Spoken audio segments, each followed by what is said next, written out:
Olá, meu povo! Olá, apaixonado por TV! Olá, você que gosta do conteúdo que eu trago aqui no canal do YouTube TV Saudades. Muito obrigado. Estou passando para te fazer um convite. Não, mas antes do convite, deixa eu te fazer um pedido. Você que gosta das entrevistas que eu trago, você que gosta do conteúdo que eu faço, por favor, me ajude a fazer o canal crescer. É muito importante para mim e que meu canal cresça para trazer sempre conteúdos melhores para vocês. Então, você que gosta, por favor, vai lá, comente, compartilhe, divulgue, se inscreva, dê like. Like é importante, gente. Eu preciso de like. Ative o sininho, pirim, pirim, pirim, pirim, que assim que novo conteúdo entrar, o pirim, pirim, pirim vai te avisar que tem novo conteúdo. Então, muito obrigado.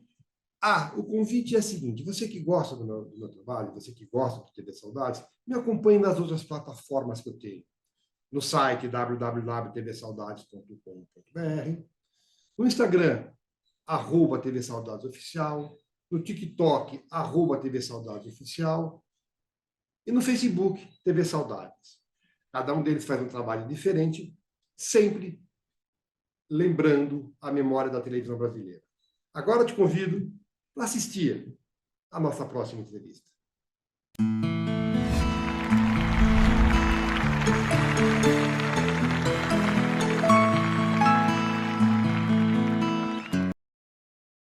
Olá, saudadista! Eu estou muito feliz hoje, recebo uma jovem atriz, uma bela atriz brasileira que tem um trabalho já sedimentado, um trabalho bastante importante na televisão brasileira.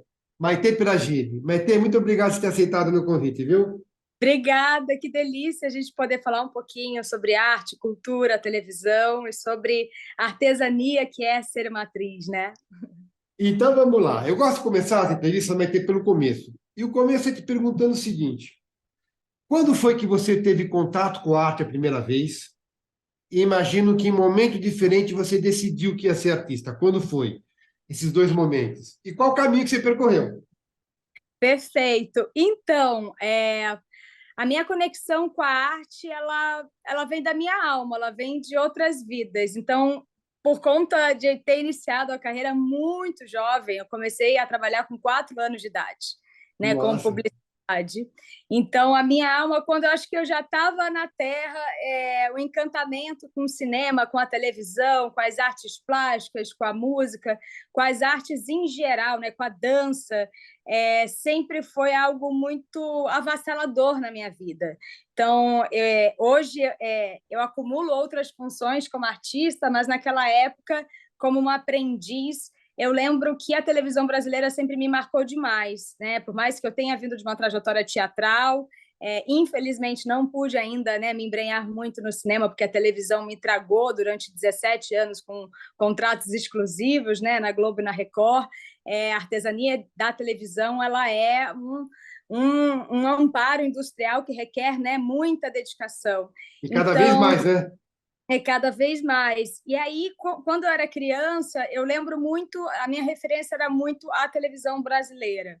Então, eu cresci como, né, agora que eu vou quarentar, né, esse ano, a gente cresceu muito com essa referência da dramaturgia, do folhetim, das novelas, que, claro, bebe da fonte de Hollywood, né, dos anos dourados, né, a era de ouro de Hollywood, que a gente bebeu muito na fonte, mas nós brasileiros nós temos um legado cultural de uma dramaturgia televisiva de altíssima qualidade, né? A gente tem um acervo de atores e atrizes no nosso país, desde o cinema novo aí que despontou, né, bravamente, muito forte.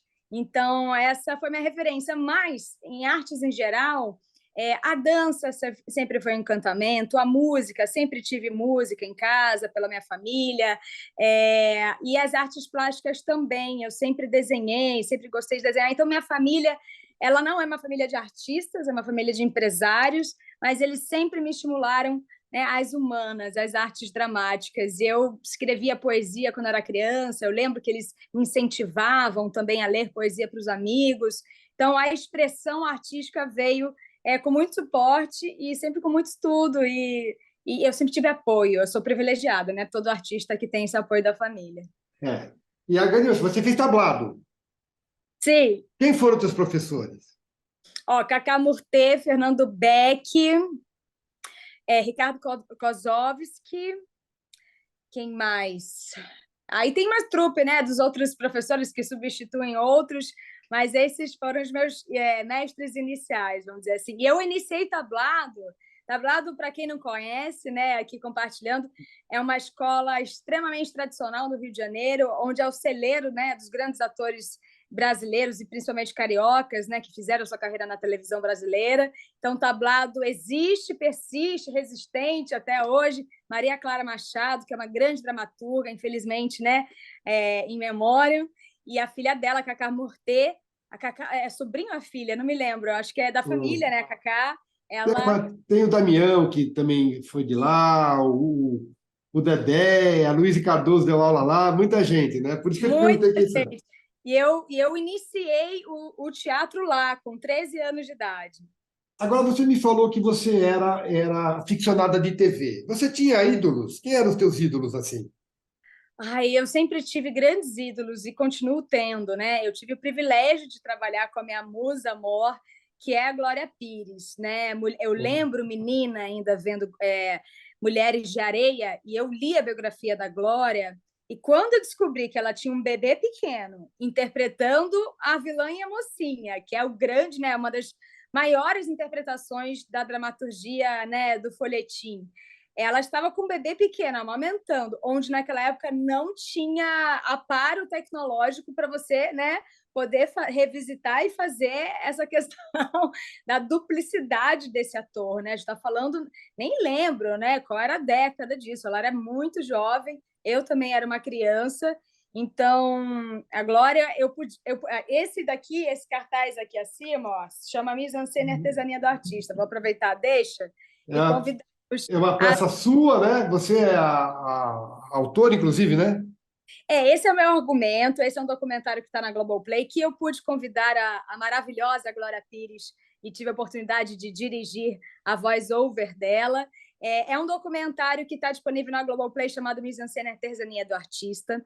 Quando eu encerrei meus contratos exclusivos na televisão, eu quis resgatar o motivo essencial, primordial, que eu, né, por ter escolhido essa profissão que me envolveu, me abraçou e me abraça durante tantos anos. E nesse processo eu desenvolvi um argumento que é para a defesa do processo artístico dos atores. E quando entrou na pandemia, a gente já estava, né, rodando esse documentário. E a gente finalizou em pandemia. Então, nós temos grandes nomes da cinema brasileira: Antônio Fagundes, Marco Nanini, Camila Pitanga, Zezé Mota, Cássia Kiss, Bruno Fagundes, o filho do Fagundes, o Gabriel Leone, eu, Todos deram depoimento? todos dão entrevistas sobre seus processos artísticos, sobre a sua artesania, processo de Ah, criação de personagem, né? Cada um com a sua escola, com sua referência de vida. Esse é um documentário em que o argumento veio muito forte, né, para resgatar a importância do criar, da criatividade desse laboratório artístico, que pouco se fala. Fala-se muito sobre processos, mas pouco se fala dessa artesania individualizada, né? De cada é. um, que vem de trajetórias diferentes, E né? é isso que eu quero um pouco de você aqui. Mas antes, eu quero falar, mas você trabalhou com a Glória Pires. Como é que foi? Ah, ela é uma maravilhosa. Além de ser uma das maiores atrizes do nosso país, ela é uma mulher, um ser humano diferenciado, né? Uma mulher extremamente elegante, generosa, que criou uma família maravilhosa. Ela também tem, né, o espaço dela, que é o Benglo, que trabalha com esse empreendedorismo em referência à sustentabilidade. Então, é uma mulher que tem uma consciência ecológica diferenciada e uma artista, uma atriz que já é conhecida por ser, né, muito generosa, muito educada, muito carinhosa. Então, a gente fica mais fã, né? Agora vai ter. São 20 anos de carreira, pelo menos, né? Assim, profissional. Eu estou contando a partir de Malhação. São 22 anos já. Claro que você fez. Com carteira assinada, sim, né? Mas eu trabalho há 36 anos. Então, mas vamos lá. Você já viveu, certamente, a situação contrária. Que alguém chegar, algum jovem ator, iniciando na carreira, chegar e falar: Nossa, Maite, te acompanho desde a da primeira novela, O Beijo do Vampiro. Como é que está na outra posição? Olha, engraçado, né? Aconteceu até aqui há pouco tempo, um rapaz que veio cuidar da minha internet, já era um rapazão, né? Já era um homem formado, e de repente ele veio falar que me via quando criança, né? Que adorava uma novela que eu fazia. E a gente toma uns sustos nessas horas, né? Que a gente vê que está, né, envelhecendo nesse sentido, quando a gente vê, né, adultos que cresceram com a gente na televisão, né? Isso é de um amparo e de um afago no coração sem tamanho. Ainda mais em que agora as redes sociais tomaram, né, conta da audiência num nível absurdo. Né? A gente veio agora de uma guerra pandêmica, onde nunca se imaginou que novelas iriam parar. A gente nunca passou por isso. Né? A gente tem mais de 50, 60 anos de televisão brasileira ativa com mais de um produto no ar, não só a Rede Globo, como a Record. Bom, então eu queria saber de você o seguinte: você começou pela publicidade, estudou teatro, fez televisão, depois você fez teatro, fez cinema, linguagens diferentes, embora tudo seja atuação. Como é que foi cada vez que você migrava de uma linguagem para outra? Você teve dificuldade? Foi aprendizado rápido? Olha, eu vou te falar que o ator, por mais que ele esteja no mercado de trabalho, que foi o meu caso, eu tive um privilégio muito grande de ter contratos emendados, vamos dizer assim, né? Então, para voltar um pouquinho, né, à fita, eu fiz faculdade de artes cênicas e não consegui concluir, né? O É. mercado de trabalho me tragou. Fui fazer faculdade de cinema e também não consegui concluir, porque o mercado me tragou. Quando eu percebi em que o mercado estava me solicitando desde criança, adolescente, né? Porque eu comecei a trabalhar, como eu disse, em 4 anos com publicidade, teatro foi com 3 e a TV me contratou, né? Já em contratos longos desde os 17. E nesse meio tempo, entre safras, né, onde eu tinha uns meses de gap entre um projeto e outro, na hora, você vai ver meu currículo, ele tem cursos e workshops, mentorias, imersões de diferentes áreas, né, com companhias de teatro, como o Teatro Armazém, com professores que foram, né, da Faculdade da Cidade, de Artes Cênicas, e que são grandes professores, como a Helena Varvac, uma lista, né, de pessoas maravilhosas, preparadoras da Rede Globo, preparadores de cinema, todos os grandes professores e preparadores de atores, eu passei na sala de aula. E eu acho que isso é necessário para você ter repertório e ferramenta para conseguir transitar, porque cada plataforma, cada palco vai exigir algo diferente, né? É aquela célebre fala, né? Todo ator tem que fazer, né, teatro, precisa fazer TV e merece fazer cinema. Então, a sabedoria de um grande ator é conseguir a maestria em todas essas linguagens. E a gente sabe que cada uma tem pré-requisitos. O teatro, você tem que ter a sua voz, o seu corpo muito bem preparado, que a última fileira precisa, né, ter ali sua expressão, como na primeira fileira. Só que aí você vai para o cinema, é o minimalismo, é o naturalismo, é tudo pequenininho. Então, se eu fizer isso no cinema, na tela gigante, isso daqui vai ser extremamente grotesco, né? Então, a gente trabalha... eu acabei de fazer mais uma imersão com o Luiz Mário Vicente, fiz uma imersão agora de 10 dias, 60 horas, porque eu acabei de mudar para o mercado, né, para São Paulo, eu quero abraçar esse mercado do streaming, do cinema, que eu não tive a oportunidade de ter grandes oportunidades. Eu fiz agora a primeira série da Amazon brasileira, chamada Homens, do Fábio Porchat, convido todos a assistirem. Qual é o personagem? Ela se chama Samantha. É Samantha, gente? Raquel. Samantha. Ela é uma... É Raquel! Estou confundindo com outro personagem. Perdão, Raquel, exatamente. São tantas, Você viu que eu estudei, né? Exato. E a Raquel, nossa, maravilhosa. Aumentou o personagem na segunda temporada. Faço votos aí para uma terceira temporada, né? Com o Fábio Porchat sendo escritor e protagonizando.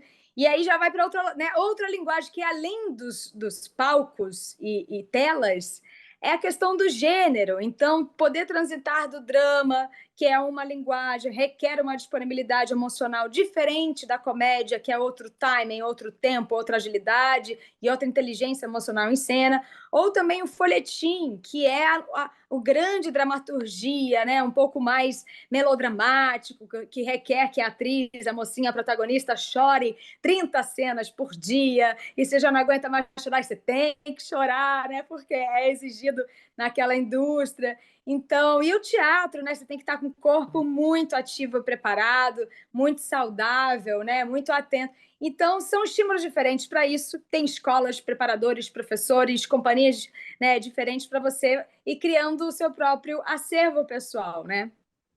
Para a gente aproveitar o tempo, eu vou te fazer perguntas de respostas rápidas. Você decora fácil? Tem alguma técnica? Eu sou muito de memória fotográfica. Eu decoro fácil, até porque, né, muitos anos decorando. Então, eu desenho no texto. Para mim, tem, por exemplo, a Camila Amado, né, uma das professoras que eu passei, ela me ensinava muito a questão da tônica da palavra e de respirar no ponto e não na vírgula. Então, e são exercícios, né, e ferramentas que a gente vai pegando de um de outro, onde você vai dividindo em blocos de ideias.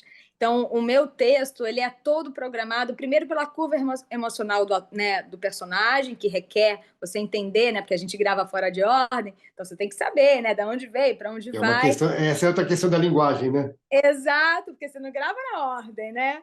E a questão imagética, para mim, ela é muito importante. Então, eu sou toda CDF, que eu tenho várias canetinhas coloridas, onde, né, a cada etapa daquele personagem vai estar num tom, numa partitura, numa coloração diferente. Então, eu trabalho com imagem fotográfica, eu tenho essa facilidade.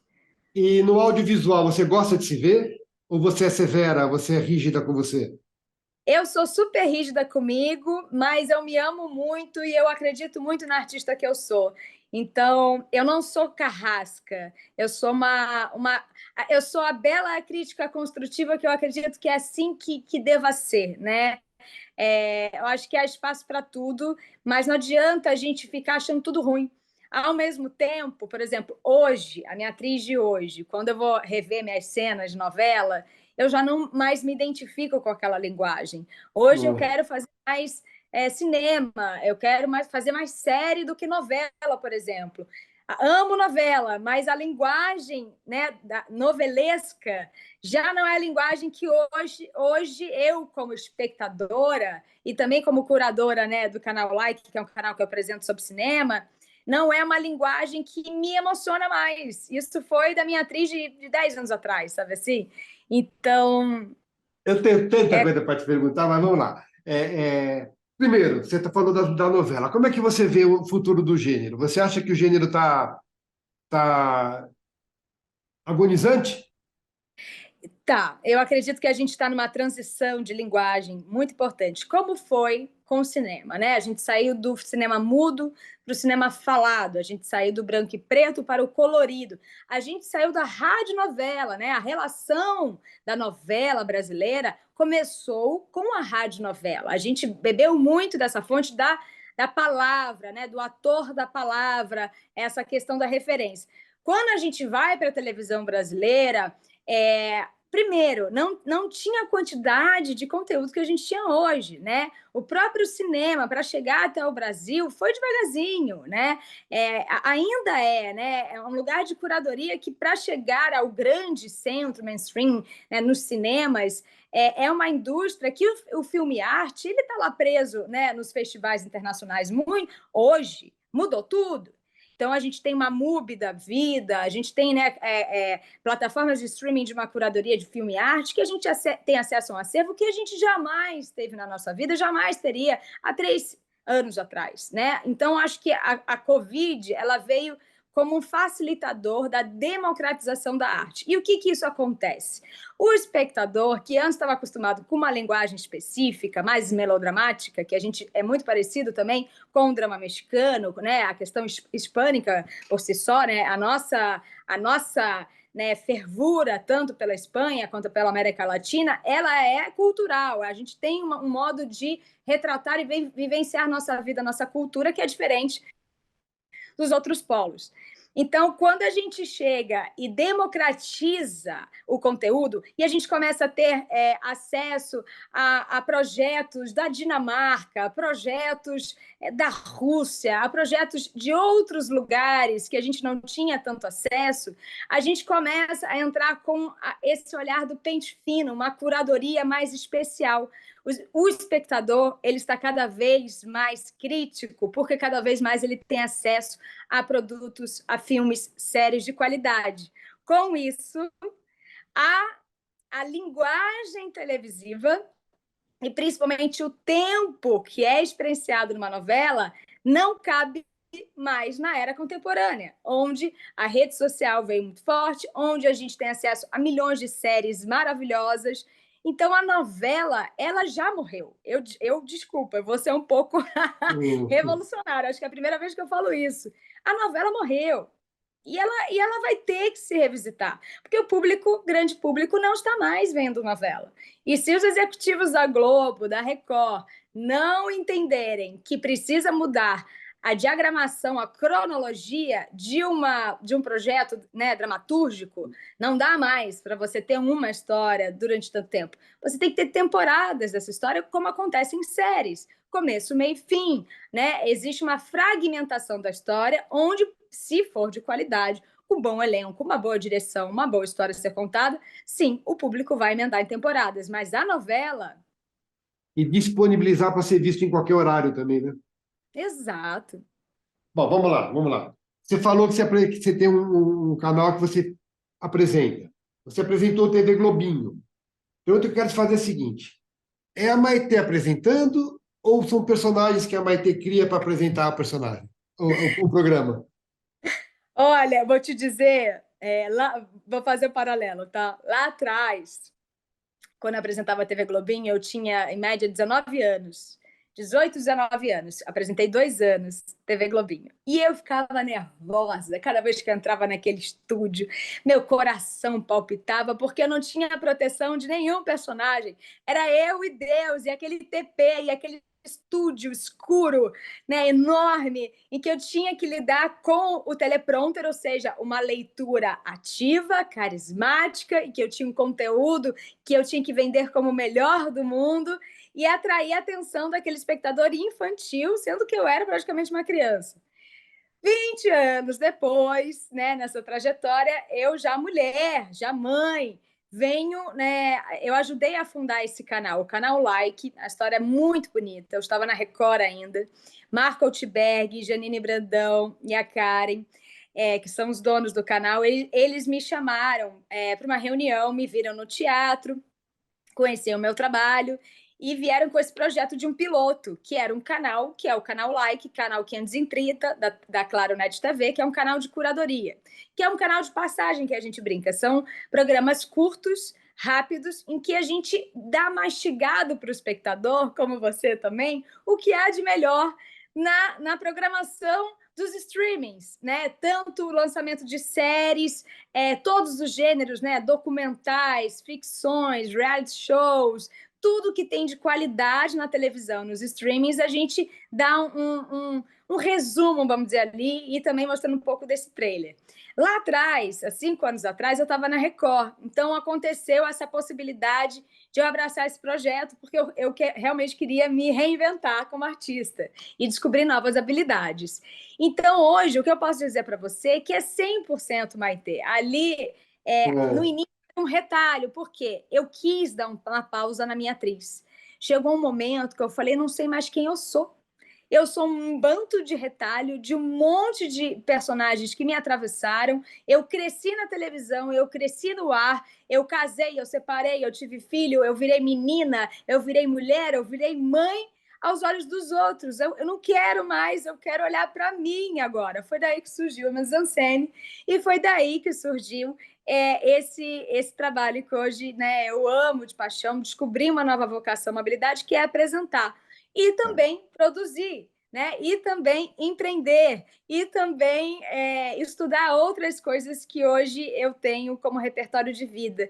Então, esse ano oficial, 2023, é o ano que eu estou retomando a minha atriz. Minha atriz trabalhou, fez a série, né? Do Fábio Porchat, fez algumas participações aqui e ali no filme da Netflix, mas da novela, né? Desse tempo estendido, tenho 5 anos que eu estou fora do ar, depois que eu ganhei o reality de dança, que ainda teve isso, o reality de dança. Sim, eu vi. Tem Então, você vê cinco como tem coisa para a gente falar, né? Bom, quero lá, vamos lá. Quero falar um pouco de construção com você, tá? Vou falar menos do que a gente podia. Bom, primeiro assim, eu percebo que você fala personagem no masculino, você fala o personagem. Isso. Tá. Como é que você constrói os seus personagens? De dentro para fora ou de fora para dentro? Olha, esse é um assunto tão maravilhoso, porque é como se você abrisse uma caixa da Pandora, né? O processo da artesania artístico, né, de cada projeto, ele é muito peculiar, ele é muito individualizado. Eu acho que a gente tem que, assim, vamos lá, vamos desmembrar, né? Seria muito óbvio resumir, né, para você como é que é o processo. Mas imagina que a gente está numa confeitaria. Uma Hum, confeitaria e que eu posso fazer qualquer tipo de doce para você. E para isso eu preciso entender o seu gosto. Ou seja, um principal para mim, tá? Para mim, para iniciar um projeto, é com quem eu estou trabalhando. Quem são essas pessoas que estão envolvidas nesse projeto? Como é a filmografia desse diretor de fotografia? Qual é a filmografia desse diretor? Né? Qual a linguagem que ele se utiliza e aonde ele quer chegar com essa história? Como é que é a visão desse roteirista? Quais são as, né, referências que se tem para esse projeto? Né? tudo A isso partir daí, antes do texto? antes do texto. Ah, Antes que do texto. interessante. O Hum, texto, para mim, é o último. Cada vez mais eu percebo que a palavra, ela é a cereja do bolo da história. Porque hum. a palavra, ela é um resultado de uma construção muito complexa, que são as intenções, que são os coloridos, que é o volume e a partitura que aquele conjunto de equipe, porque o ator ele depende de uma série de conjuntos. Então, tem o figurinista, tem a caracterização, tem o sapato daquela personagem, tem, né, todo o repertório, às vezes, de inspiração que aquele diretor traz para aquela história, para aquele personagem. Então, essas referências que vieram, o processo de pesquisa é um projeto de época, qual é o contexto histórico, o contexto econômico daquela época, quais são as relações humanas, né, olhando para o macro, mas para o micro, qual é a relação humana para dissecar aquela família ou aquela personagem que está inserida em qual contexto. Então, acho que existem muitas variáveis culturais, históricas, que criam um agente de repertório para trazer profundidade. Aí tem a parte estética, que me encanta muito. Então, cada personagem, para mim, ela tem uma playlist. Ou seja, assim que eu Hum. recebo essa personagem, quais são as músicas que ela gosta, quais são os quadros, as fotografias que inspiram essa personagem, qual é, sim, o valor econômico que ela tem, a aquisição econômica, ela é uma personagem que é uma trajetória mais sofrida, veio, ou ela não, ela é regada de privilégios, ela teve um suporte emocional ao longo da trajetória, quais são as cargas dramáticas, os vazios, os buracos, a questão, né, o amor, a falta de amor. Então, a camada da história, ela é o resultado final, que é a palavra, que isso vai ter o diretor para conduzir. Eu, como atriz, eu tenho que criar símbolos e caminhos nos vazios onde ninguém pensou, que são os vazios das emoções. E são 3 partituras. Existe a sensibilidade, existe a emoção, existe o sentimento, existe a pulsação, existe a vibração. Qual é a cor dessa personagem? Então, são muitas dissecagens até a gente entender em comum acordo para eu não pirar sozinha, né, no meu Hum. rolê, e eu conseguir traduzir da melhor forma junto com essa equipe. Agora, em cima disso tudo, você diria para mim, entendendo o personagem, conhecendo o personagem, é, você habita ele ou ele habita em você? Ele habita em mim, ele está Tá. aqui dentro de mim. Aliás, eu tenho uma teoria que é o seguinte: Não existe competição de atores e atrizes. A personagem é quase como uma entidade, que eu imagino. Ela é um fecho de luz. Espiritualmente falando, é como se a gente canalizasse, é como se a gente fosse uma canalização daquela persona que precisa da minha voz, do meu corpo, e que pode ser, sei lá, outra atriz parecida comigo fisicamente. Vamos pegar Natália Dill, Fernanda Vasconcelos, né, tem mais ou menos a mesma idade, são morenas de olhos claros e tem, né, um colorido parecido. Physique de rôle, que costumam falar, né, sobre Uhum. elas vão interpretar completamente diferentes a Maria. A minha Maria é a minha Maria. E eu posso estar na mesma direção, posso estar no mesmo elenco, mas vai ser a minha Maria. Então, Isso, essa Maria habita em mim, né? O que vem de fora, claro, mas como eu vou traduzir essa Maria, sabe? isso dito, você diria para mim, então, que você não teria ciúme se alguém amanhã fizesse o remake ou uma outra atriz fizesse o personagem que você já fez. Você teria ciúmes? Claro que eu teria ciúmes. É Tá. claro que eu teria ciúmes, sabe por quê? É como se a gente estivesse dividindo uma calcinha, um marido, é como se a gente estivesse dividindo algo muito íntimo, sabe? E É. aí ela vai cuidar desse marido, dessa calcinha ou dessa escova de dente tão bem como eu.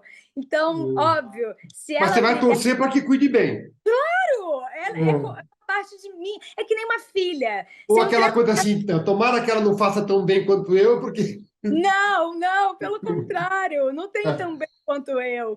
Não tem, ninguém é melhor que ninguém, nenhuma interpretação é melhor que a outra. Às vezes você vai achar uma interpretação incrível, só que para mim não vai emocionar nada. E às vezes alguém pode me achar péssima atriz e outra pessoa me acha grandiosa. Não existe comparação na arte. Agora vai ter, na composição de personagens ainda. E eu sei que o ator adora se desconstruir. Por que que você. Eu não sei o verbo que usar aqui, mas pensa o seguinte: aquele personagem completamente diferente de você, totalmente distante da tua realidade, ou aquela que de tão próxima cutuca as tuas feridas. O que que é mais. Ou a que está no meio?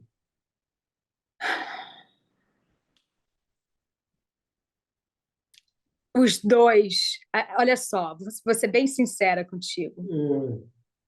Ser atriz,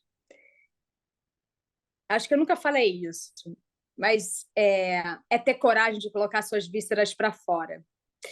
É isso. Um bom ator, para mim, ele entrega tudo. Ele entrega seus vazios, ele entrega suas entranhas, suas dores. E, claro, se o personagem é muito próximo, exemplo, eu fiz uma personagem lá atrás que a mãe dela iniciava Alzheimer, a grande Lucinha Lins, maravilhosa, uma novela que nem fez sucesso na época, mas que para mim é um projeto que eu assim foi uma delícia de fazer. Se eu Qual novela hoje, foi?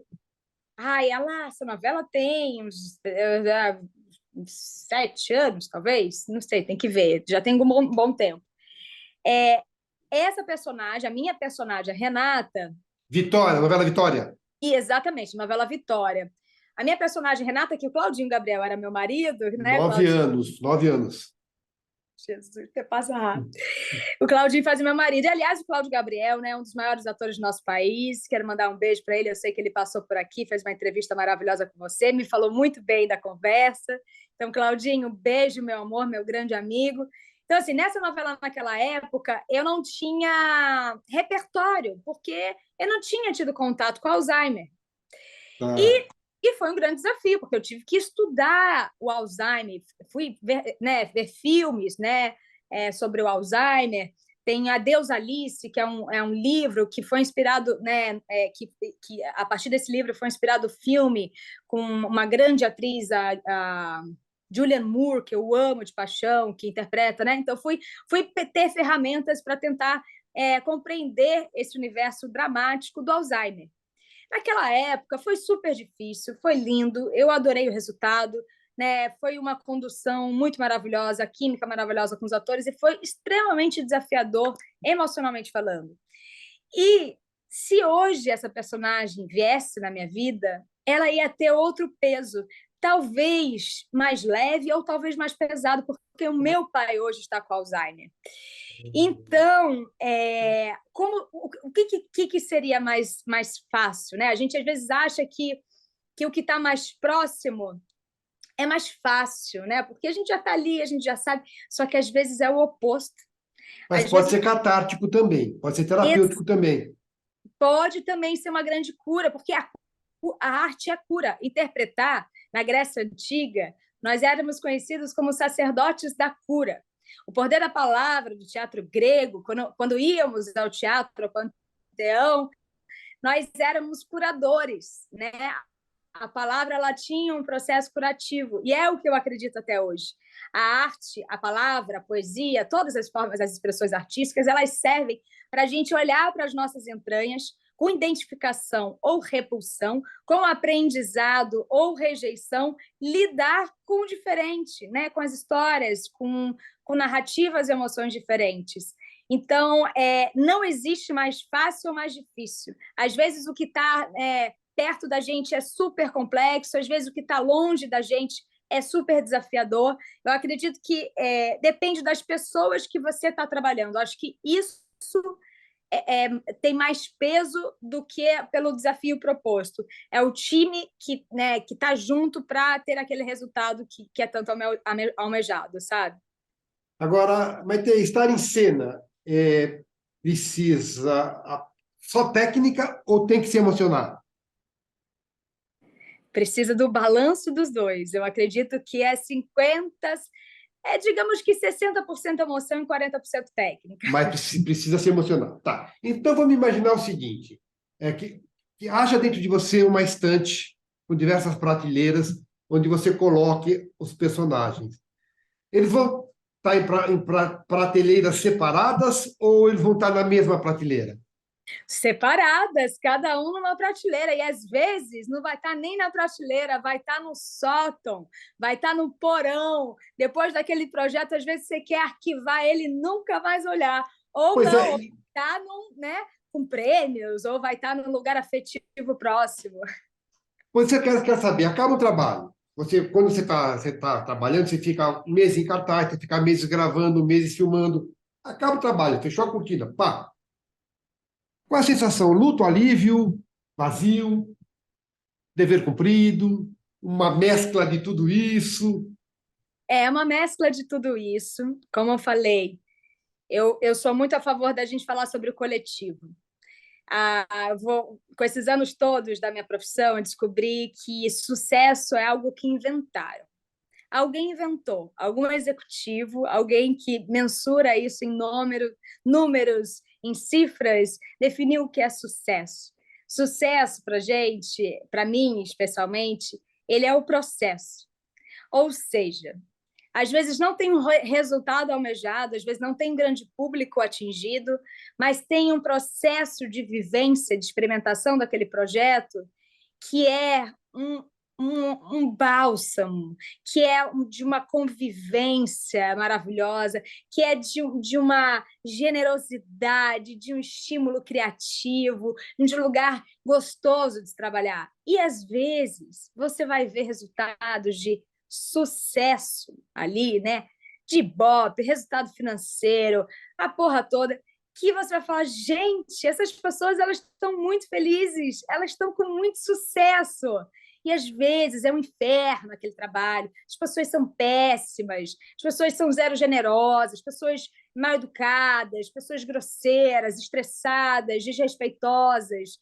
Então, é tão complexo isso, que quando termina um projeto, é uma mistura e é muito individualizado. Às vezes, para o grande público, vai falar, nossa, essa pessoa ela deve estar em êxtase, ou ela vai ficar, né? Ou não, tipo, cara, acabou esse processo, tadinha, ela deve estar sofrendo tanto que acabou. E às vezes o resultado, o sucesso, vai ser um alívio, não está mais naquele sucesso, ou aquela peça que tinha, sei lá, 3 pessoas na plateia, ou aquela novela que deu traço de Ibope. Aquele ambiente de trabalho não tão bom. Ou é isso, não tem sucesso, mas o ambiente é maravilhoso. Às vezes não está tendo sucesso, mas é uma delícia trabalhar com aquelas pessoas, é uma delícia interpretar aquele personagem. Você não sabe quando mais vai ver de novo, né? Exato. Então, eu, particularmente, eu tenho muita sorte. Eu sou uma mulher muito abençoada por Deus. Eu tive muito mais experiências boas do que ruins na minha vida. Então, é uma mistura de vazio. É como se a gente matasse alguém em vida. Então, é luto, é vazio, é dor, é saudade, sabe? Você falou em matar-se alguém em vida.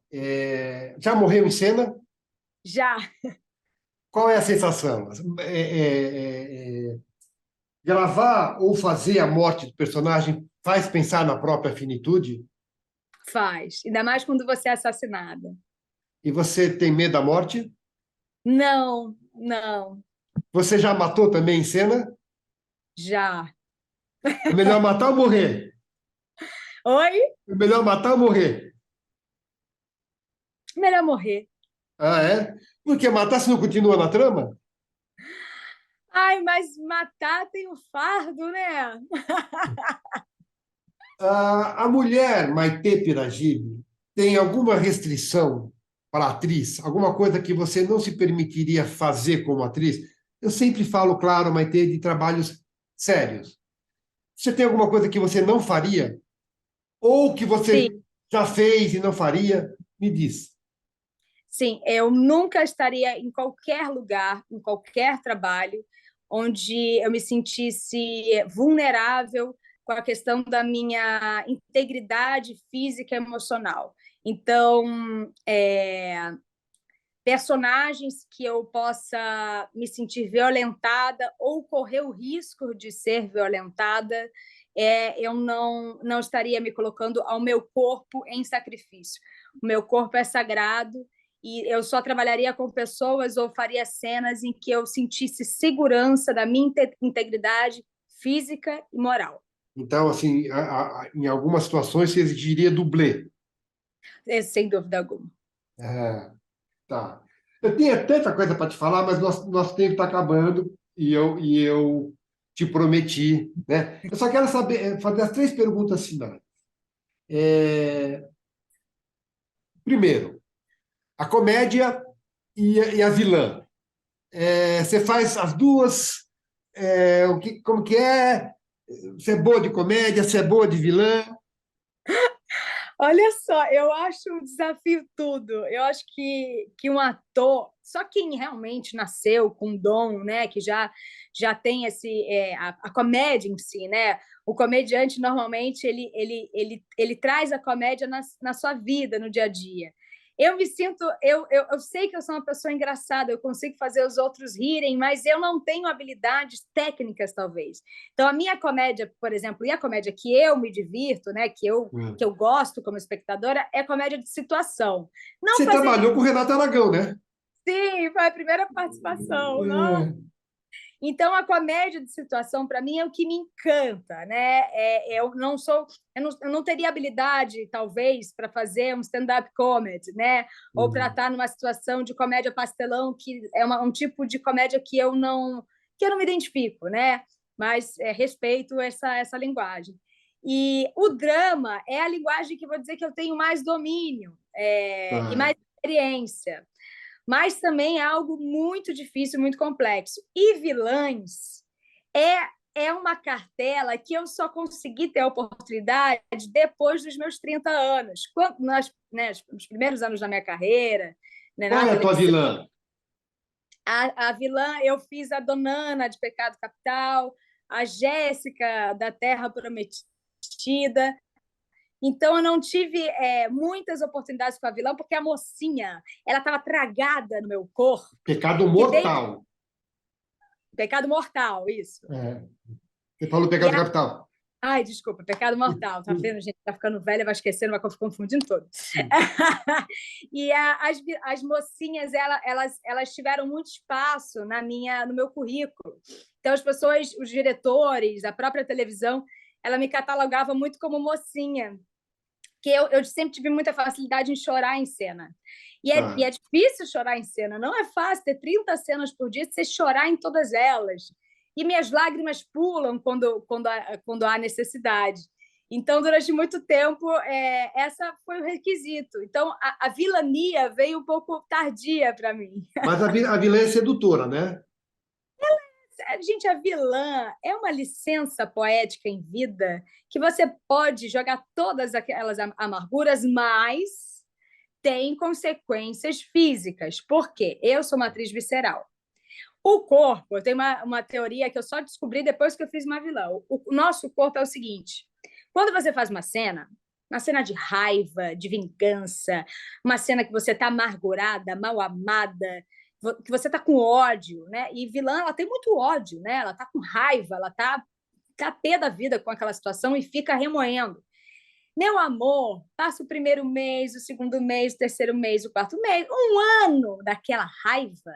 O seu corpo não entende o que é de mentira de verdade. Ele não fala, botão, aqui, para de gerar esse estresse. Não, eu, né? Porque eu não sou uma atriz, eu sou muito mais emoção do que técnica. Eu sou ótima na técnica, tenho ferramentas, tenho respaldo para isso, mas eu sou visceral. Então, o corpo, no final, ele está cheio de ácido, ele está cheio de elementos químicos corrosivos que, quando terminou a vilã, eu estava com dor de estômago que eu não sabia de onde era. As duas, a Donane, qual é a outra?